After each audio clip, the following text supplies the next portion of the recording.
The Galactic Empire's broadcast echoed across Earth's skies, a projection of their flagship towering ominously over the planet. A voice, cold and dripping with disdain, spoke in perfect English. "Inhabitants of Earth, you are hereby annexed into the Galactic Empire. Resist, and you will be eradicated. Surrender, and you will be restructured for your own benefit." The alien commander, a tall figure with translucent skin and eyes like molten metal, smirked. "Primitive mammals. This will be quick." Across Earth, panic erupted.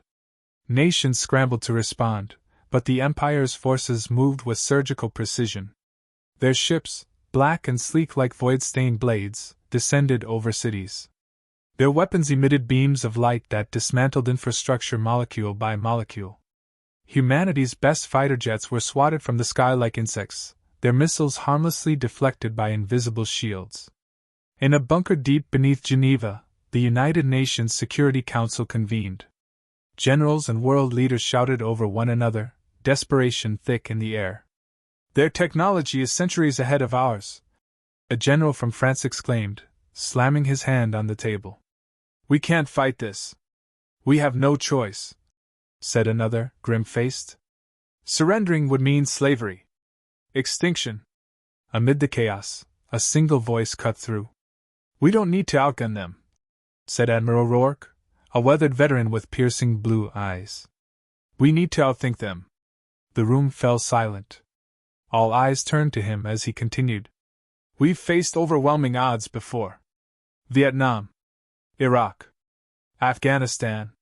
Humanity's strength has always been in asymmetric warfare. We don't win by meeting the enemy head-on. We win by making them regret coming here." "And how do you propose we do that, Admiral?" a skeptical politician asked. Rourke smirked. "We send in the SEALs." In a remote training facility, the Navy SEALs prepared. Their leader, Commander Dane, addressed his team. "Listen up. These alien bastards think they've got us figured out. They don't. They're used to winning with brute force and tech. We're going to show them what humans are made of. Unpredictable. Relentless. Dangerous. That's who we are."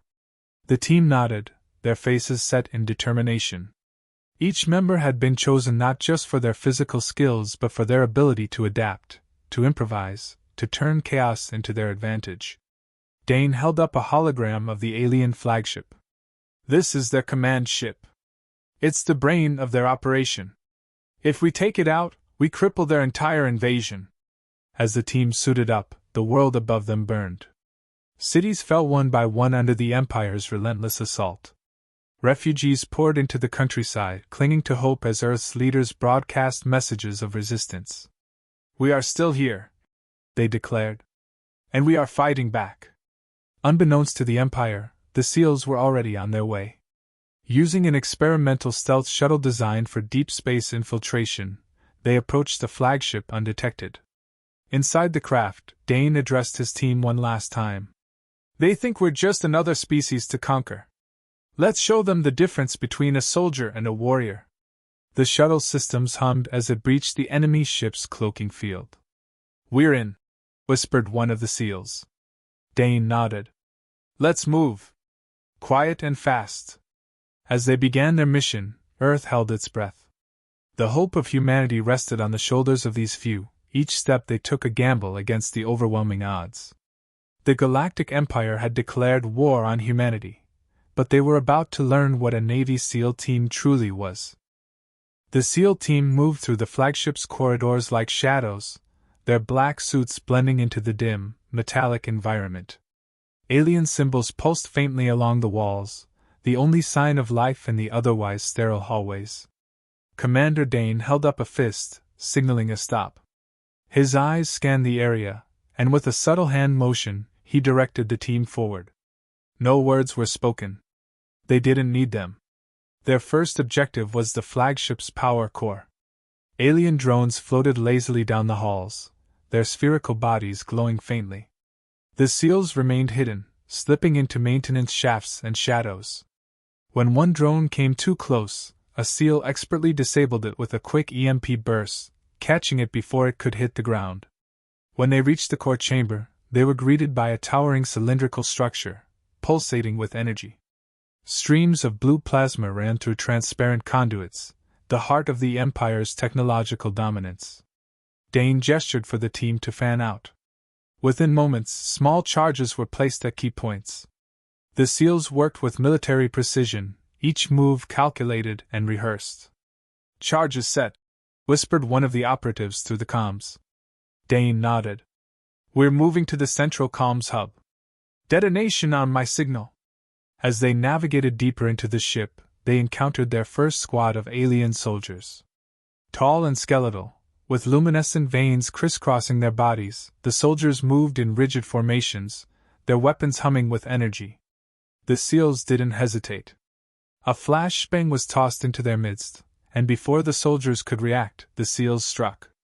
Close-quarters combat erupted, with knives and silenced weapons taking down the aliens before they could raise the alarm. Dane studied the aftermath. "They're efficient, but predictable," he murmured. "Let's use that."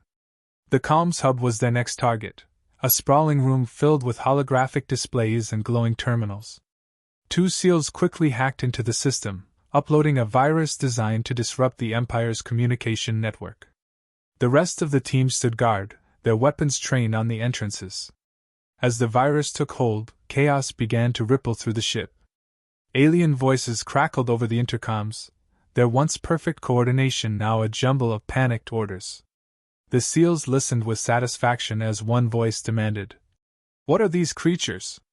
How are they inside our systems?" Dane smirked. "You haven't seen anything yet." Moving quickly, the team reached their next objective, the armory. Alien weapons lined the walls, sleek and otherworldly. The SEALs set additional charges, ensuring the Empire wouldn't be able to use their own arsenal against Earth. One SEAL examined a weapon, chuckling softly. "They've got all this tech, and they still don't have a clue how to handle us." The final stage of their mission brought them to the flagship's bridge. Here, the Empire's officers oversaw the invasion of Earth, their elongated forms draped in flowing, luminous robes. The SEALs struck with brutal efficiency. Flash bangs disoriented the officers, and precise shots took them down. As the remaining officer cowered behind a console, Dane approached. "Tell your Emperor," he said, his voice low and dangerous. "This is just the beginning." With that, the SEALs activated the charges remotely. Explosions rippled through the ship, the power core's detonation sending shockwaves through the fleet. As alarms blared and the ship began to destabilize, the SEALs made their escape, moving swiftly toward their extraction point. Their shuttle cloaked as it exited the flagship, slipping into the void just as the ship erupted in a blinding explosion. Behind them, the Galactic Empire's fleet faltered, its flagship destroyed, its network crippled, and its soldiers shaken. Inside the shuttle, Dane looked at his team. "One down," he said. "Let's see how they handle the rest." The loss of the flagship sent ripples of panic through the Galactic Empire's ranks. On every vessel, officers scrambled to make sense of the disruption. Communications were chaotic, reports conflicting, and commands lost in translation. What had been a tightly coordinated invasion now teetered on the edge of collapse. The Empire's ruling council convened in a secure chamber aboard their central command station. Holograms of robed figures flickered in the air, their faces unreadable behind masks of translucent energy. The Emperor's voice was sharp. "Explain this anomaly. How did a primitive species breach our defenses?" One general hesitated. "The intruders exhibited tactics unlike any we have encountered. They exploited weaknesses in our protocols. Their movements were unpredictable." "Unacceptable," the Emperor growled. "Find them. End this farce." Meanwhile, on Earth, the SEALs' success reignited hope. Human forces rallied, using the chaos in the Empire's fleet to mount counterattacks. Salvaged alien technology was reverse-engineered at breakneck speed, allowing Earth's militaries to create rudimentary energy-based weapons. The balance of power shifted, if only slightly. But the SEALs weren't finished. Operating from a hidden base, they coordinated with resistance groups across the galaxy. Word of humanity's defiance spread like wildfire, reaching oppressed species who had suffered under the Empire's rule for centuries. On remote planets and industrial slave worlds, whispers of rebellion turned into action. For the first time in millennia, the Empire faced insurrection on multiple fronts. The SEALs acted as both mentors and operatives. On one planet, they trained a group of insectoid workers to sabotage production lines critical to the Empire's war effort. On another, they infiltrated a detention facility, freeing a resistance leader who had been imprisoned for decades. Each victory further destabilized the Empire, their once mighty grips slipping as more species rose up. In the midst of the chaos, the SEALs discovered the location of the Empire's central command station, a Dyson sphere, hidden in the shadow of a dying star. It was an audacious structure, harnessing the star's remaining energy to power the Empire's vast bureaucracy. Dane studied the intelligence carefully. "If we take this out," he said, "we don't just cripple their fleet. We cut off the head of the snake. The mission would be their most dangerous yet." The Dyson sphere was protected by a fleet of automated defense drones and elite soldiers. The SEALs knew they would have to rely on more than just brute force. As they prepared, messages from their newfound allies poured in. Dozens of species offered support, willing to risk everything to see the Empire fall. Using the chaos they had created as cover, the SEALs infiltrated the Dyson sphere. This time, they weren't alone. Resistance fighters from multiple species joined them, a ragtag coalition united by their shared hatred of the Empire. Each group had its role to play, coordinated with precision. The initial infiltration went smoothly, but as they moved deeper into the structure, resistance stiffened. The Empire's elite guards were unlike the soldiers the SEALs had encountered before. Larger, faster, and equipped with advanced weapons, they pushed the SEALs to their limits. But humanity's adaptability shone through. Using improvised tactics and exploiting environmental weaknesses, the SEALs fought their way toward the central command hub. As they approached their objective, the SEALs unleashed one final piece of psychological warfare. They hijacked the Empire's broadcast systems, sending a simple message across the galaxy. "We are humanity, and we do not kneel." The message ignited rebellions on dozens of worlds. The Empire's forces, already stretched thin, began to fracture. Commanders abandoned their posts to protect their home systems, leaving the Dyson sphere vulnerable. In the command hub, the SEALs encountered the Emperor's inner circle. It was a brutal fight, with both sides taking heavy losses. But as the last of the guards fell, Dane stood before the Emperor himself. The once mighty ruler seemed smaller now, his arrogance replaced with fear. Dane leveled his weapon. "This is for Earth," he said. The mission was complete. Behind them, the Dyson sphere began to collapse, its systems overloaded by sabotage. The SEALs and their allies barely escaped as the structure imploded, its destruction visible from across the galaxy. The Galactic Empire, once unassailable, was no more. The collapse of the Dyson sphere sent shockwaves across the galaxy. The explosion, visible from distant systems, marked not only the destruction of the Empire's command center but the symbolic end of its dominance. Across countless worlds, enslaved species erupted in celebration, their chains of oppression shattered by a group of humans they had never met but would forever admire. The SEALs regrouped aboard a stolen alien transport, their numbers diminished but their resolve intact. Dane looked around at his team, battered and bloodied yet triumphant. "It's over," he said quietly. No one replied, but the weight of his words sank in. The mission had been a success, but it had come at a steep cost. Meanwhile, the remnants of the Empire struggled to maintain control. Without centralized leadership, their fleets floundered, torn between defending their own worlds and quelling rebellions. Factions within the Empire turned on each other, vying for power in the vacuum left by the Dyson sphere's destruction. The aristocracy, once untouchable, found themselves hunted by the very people they had oppressed. On Earth, news of the SEALs' victory reached a weary populace. Streets filled with people cheering, celebrating the impossible. Broadcasts showed images of the destroyed Dyson sphere alongside the now infamous message. "We are humanity, and we do not kneel."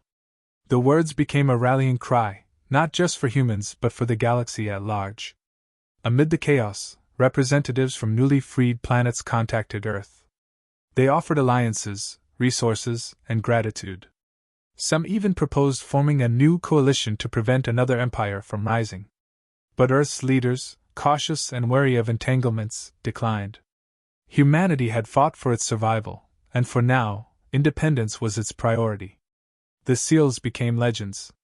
Stories of their bravery and ingenuity spread across the stars, growing with each retelling. Alien children whispered tales of the mysterious warriors who had defeated the Empire, while former slaves honored them as liberators. To many, they were larger than life, symbols of defiance and hope. But the seals themselves sought no glory. Returning to Earth, they disappeared into the shadows, their mission complete. Dane, in a private moment with his surviving team, said, "We didn't do this for fame. We did it so they'd never underestimate us again." The galaxy, once dominated by the Empire's rigid hierarchy, became a patchwork of independent systems. Some flourished, embracing their newfound freedom, while others descended into chaos, struggling to rebuild after centuries of oppression. Earth, now seen as a symbol of resilience, became a beacon for those seeking guidance.